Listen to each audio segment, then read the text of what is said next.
Hello mes reines, hello mes loves, j'espère que vous allez bien. Alors bienvenue dans cette nouvelle vidéo. Si tu n'es pas encore abonné, n'hésite surtout pas à t'abonner, à liker et à me laisser des commentaires. Alors aujourd'hui nous allons parler des décisions, de l'importance de prendre des bonnes décisions. Et nous allons parler un peu des décisions que nous prenons au quotidien, que nous prenons dans notre vie. Et le thème c'est quoi?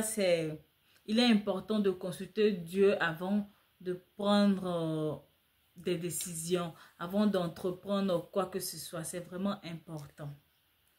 Pourquoi il est important de consulter Dieu avant d'entreprendre quelque chose, avant de décider de faire quelque chose?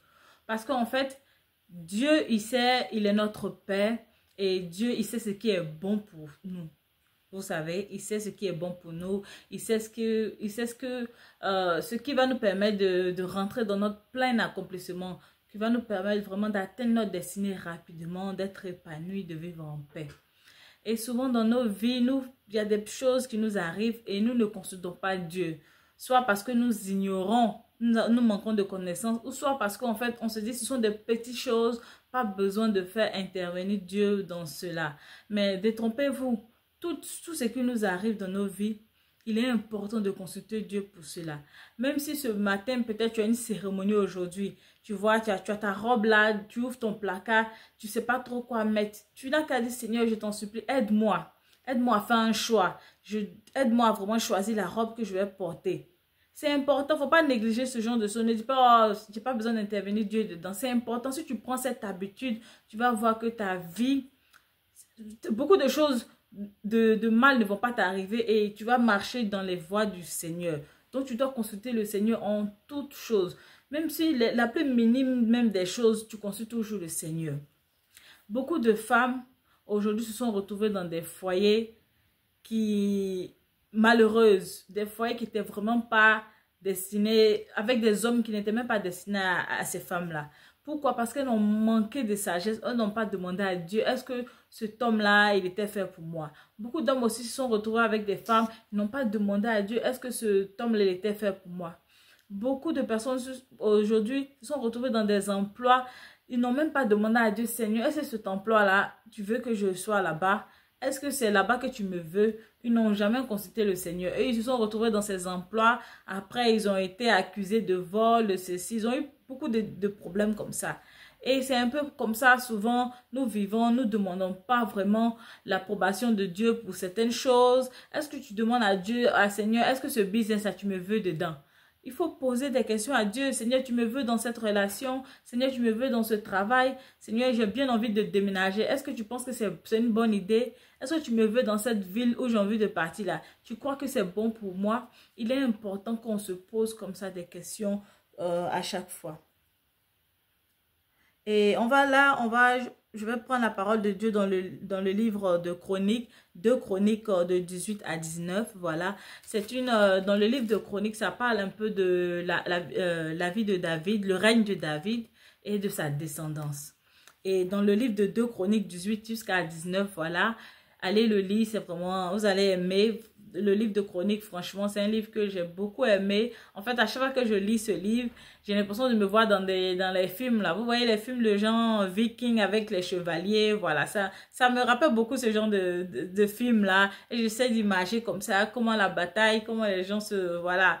C'est un film de royauté. C'est un livre où on parle beaucoup de la royauté. Et donc, dans ce verset-là de 2 Chroniques de 18 jusqu'à 19, il s'agit là du roi Josaphat.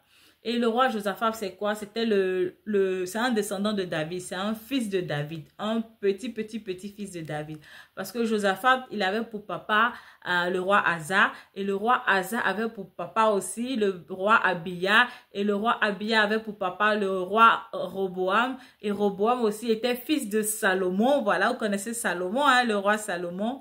Et Salomon est le fils de David. Vous voyez, donc on est là dans la descendance de David. On est là, c'est une histoire de royauté, de roi. Voilà. Comme on dit souvent en Côte d'Ivoire, enfant de boss est boss. Donc, enfant de roi, forcément sera roi. Donc, c'est ça, c'est un roi. et un roi aussi qui est animé par la sagesse de Dieu. Alors ce roi-là, il a décidé de s'allier au roi d'Israël, voilà, parce que le roi d'Israël, il s'appelait Akab ou Achab, comment vous prononcez ça, Achab. Voilà, donc il a décidé de s'allier à ce roi-là et il devait aller mener une guerre contre Ramoth, voilà, Ramoth de Galate.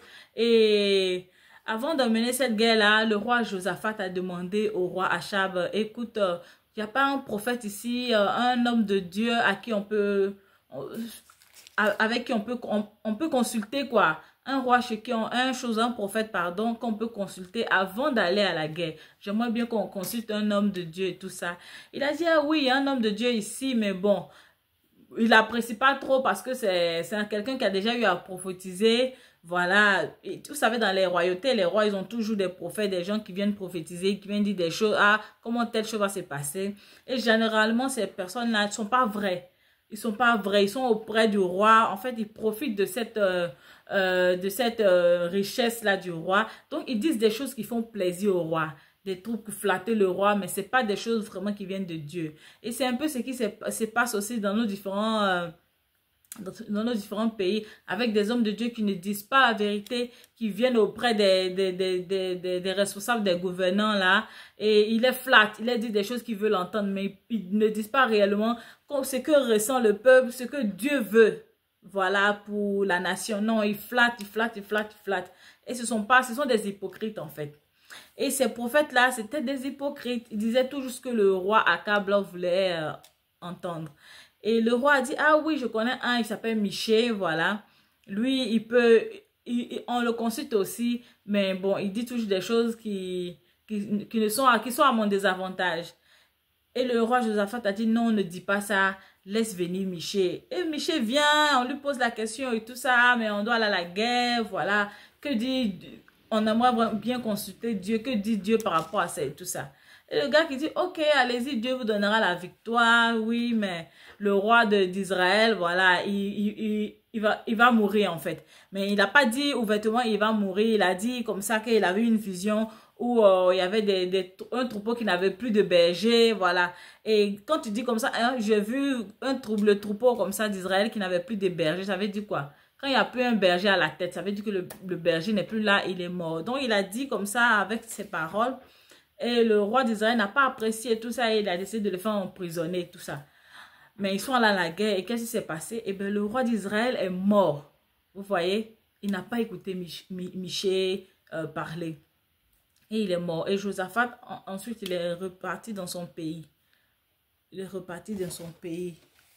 Et vous voyez, j'ai pris ce passage parce que c'est exactement en fait dans mon thème aujourd'hui. Donc, comme je dis, c'est important de toujours consulter Dieu. Si vous avez un père spirituel, un berger, allez voir votre berger et discuter. Ah, voilà, j'aimerais faire tant. Voilà, j'aimerais vraiment qu'on prie. Je veux savoir un peu ce que Dieu pense. Vous aussi, vous pouvez poser la question à Dieu. Mais si vous sentez que quand vous posez la question à Dieu, vous n'arrivez pas à avoir des réponses, c'est bon d'approcher quelqu'un un papa dans la foi, une maman dans la foi, voilà, quelqu'un vous savez qui a une autorité, qui marche vraiment avec le Christ. Approcher cette personne-là, quelqu'un de vrai quoi, approcher cette personne-là et puis essayer de voir que pense le Seigneur par rapport à telle situation, par rapport à tel business que je veux lancer. C'est important de toujours consulter le Seigneur. Ça va nous éviter beaucoup de choses. Beaucoup de personnes ont perdu la vie comme ça parce qu'ils n'ont pas consulté le Seigneur. Beaucoup de vies se sont gâchées, beaucoup de foyers se sont brisés, et il y a eu des vies détruites. Voilà, il y a des gens aujourd'hui qui ne sont plus prêts même à se remettre en relation. Pourquoi? Parce qu'ils n'ont pas consulté Dieu avant de s'engager. Et dans ce foyer-là, ils ont vécu vraiment de la misère, des trucs horribles. Et il y a des personnes aussi qui n'ont pas consulté Dieu avant de créer une entreprise. Aujourd'hui, cette entreprise-là a fait faillite. Avant même que ça décolle, même ça n'a pas marché du tout. Ça a commencé à marcher, puis pouf, tout s'est gâté, tout ça. Et donc, c'est vraiment important de consulter Dieu dans tout ce qu'on fait. C'est vraiment important. C'est primordial pour notre destinée, en fait. Parce que quand tu marches avec le Seigneur, quand tu consultes le Seigneur et qu'il te donne la direction, Tu vois, ça te permet d'aller vers ta destinée. Ça te permet aussi de te garder. Voilà, le roi Akab, peut-être qu'il aurait survécu s'il avait écouté Michée. Voilà, pas jusqu'à aujourd'hui, mais en tout cas à son époque, il aurait eu la vie sauve. Mais parce qu'il n'a pas écouté Michée, parce qu'il n'a pas écouté la voix de l'Éternel, il a perdu la vie aujourd'hui.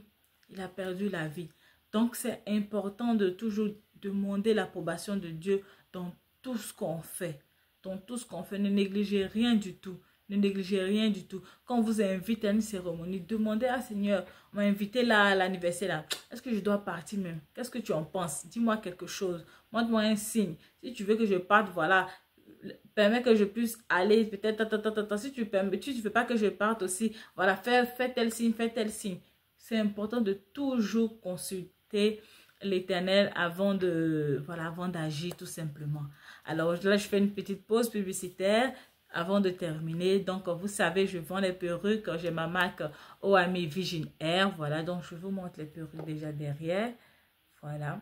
Et pour toutes celles qui sont intéressées par des perruques, si vous êtes sur Abidjan, sur la Belgique, je vous livre en 2-3 jours ouvrables. Commandez votre mèche par WhatsApp au numéro plus 225 07 16 50 82 76. 76 et 76 en français, voilà, et 76 pour les Belges. Donc, je reprends plus 225 07 16 50 82 76 ou 76 en français.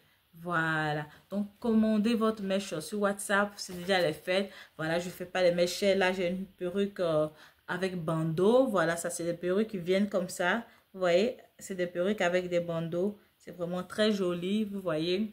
Voilà, c'est pas cher. Il y en a de plus longs, il y a comme ça aussi court. Si vous êtes intéressé, venez sur WhatsApp, commandez votre perruque. Voilà, on va s'occuper de vous. Alors, c'est cette vidéo que je voulais partager avec vous. Je vous dis à bientôt. Bye bye.